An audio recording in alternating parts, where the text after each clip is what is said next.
था कल्पतरु राष्ट्रीय स्वयंसेवक संघ के द्वितीय सरसंघ चालक परम पूज्य श्री गुरुजी के भाषणों से संकलित बौद्ध कथाएं। संकलनकर्ता बाना वराड़ पांडे, नागपुर। प्रकाशक श्री बाबा साहेब आपटे स्मारक समिति, नागपुर। अभिवाचन संतोष गोडबोले, जबलपुर। प्रस्तावना। परम पूज्य श्री गुरुजी सार्वजनिक भाषणों में संघ स्वयंसेवकों के सम्मुख बौद्धिक में अनेक छोटी छोटी बोधप्रद कथाओं द्वारा विषय को सरल बनाकर समझाते थे। ये कथाएं कोई उन्होंने गढ़ी थी ऐसी बात नहीं। अपने ही प्राचीन ग्रंथों में, साहित्य में आई हुई इन कथाओं का सामायिक उपयोग वे रोचक ढंग से किया करते थे। इन्हीं कथाओं का संकलन कर उन्हें प्रस्तुत करने का प्रथम प्रयास कथा कल्पतरु के रूप में प्रस्तुत हुआ है। कथा कल्पतरु इस पुस्तिका की 11वीं कथा आज आपके समक्ष प्रस्तुत कर रहा हूँ। कथा का शीर्षक है प्रत्यक्ष भगवान का दर्शन करा देने वाली अपनी पवित्र मातृभूमि। साक्षात भगवत दर्शन कराने की शक्ति अपनी इस पवित्रतम मातृभूमि के वायुमंडल में है। मनुष्य जीवन की सर्वश्रेष्ठ अभिलाषा भगवान का साक्षात्कार करने की रहती है। वह इसी परिसर में पूर्ण हो सकती है, अन्य कहीं नहीं हो सकती। अपने देश के बाहर 2 बड़े उपासना पंथ निर्माण हुए, एक ईसाई और दूसरा इस्लाम।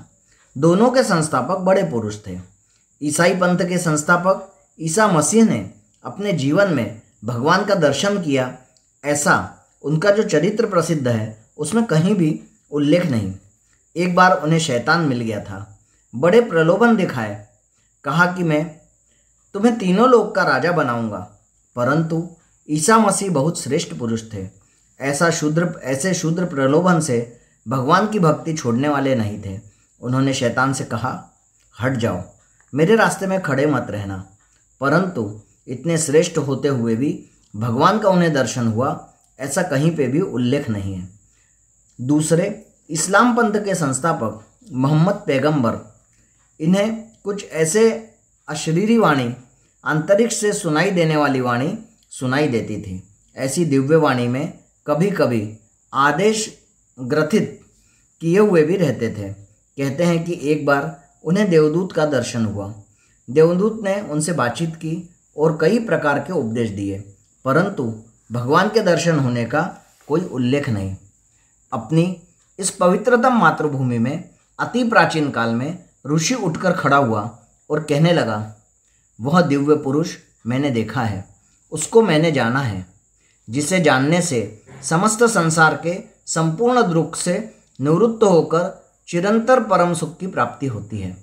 उसे जाने बिना चिरंतर सुख की प्राप्ति नहीं हो सकती, दूसरा कोई रास्ता नहीं। लोग कहेंगे यह बात पुरानी है। अभी अभी की बात बताता हूँ। स्वामी विवेकानंद बनने से पहले नरेंद्र नाथ दत्त नाम से प्रचलित थे। वे बहुत मेधावी, चरित्रवान छात्र थे।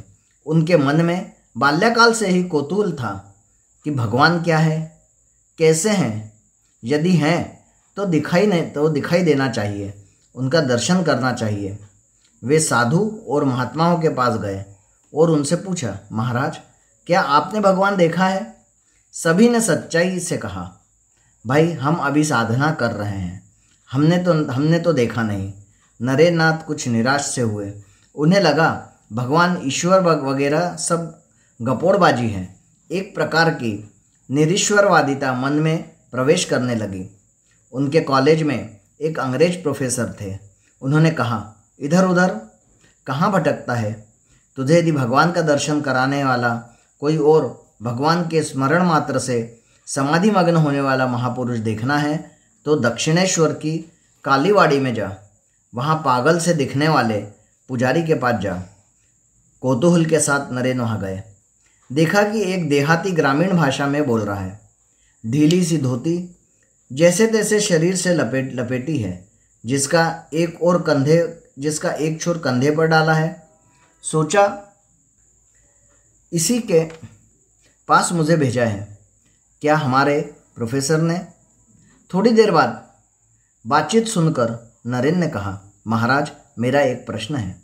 रामकृष्ण परमहंस जी ने कहा, क्या प्रश्न है? नरेंद्र ने कहा, आपने कभी भगवान को देखा है? ऐसा सीधा सरल प्रश्न का सीधा सरल उत्तर भी मिला। उन्होंने कहा, हाँ देखा है, देखता हूँ। जैसे तुम मेरे सामने अभी खड़े हुए दिखाई दे रहे हो, उससे भी सत्य अधिक उत्कृष्टता है से और तेजस्विता से वह मुझे दिखता है। अगर तू वास्तव में चाहे तो तुझे भी दिखा सकता हूँ। प्रश्न का उत्तर मिल गया। फिर नरेंद्र नाथ के जीवन में क्या परिवर्तन हुआ यह हम सबको मालूम है। भगवान के दर्शन कराने वाले श्रेष्ठ महापुरुषों की परंपरा हमारे यहाँ चली आ रही है। वह अपनी इस मातृभूमि की पुण्यमयता है। सोचना चाहिए कि यह अपनी जन्मदायिनी है, पालन करती है, रक्षण करने वाली है, भगवान का दर्शन कराने की पात्रता देने वाली है। इससे बढ़कर अपने लिए वंदनीय, सेवा करने योग्य श्रेष्ठ इस संसार में कोई नहीं। वंदे मातरम।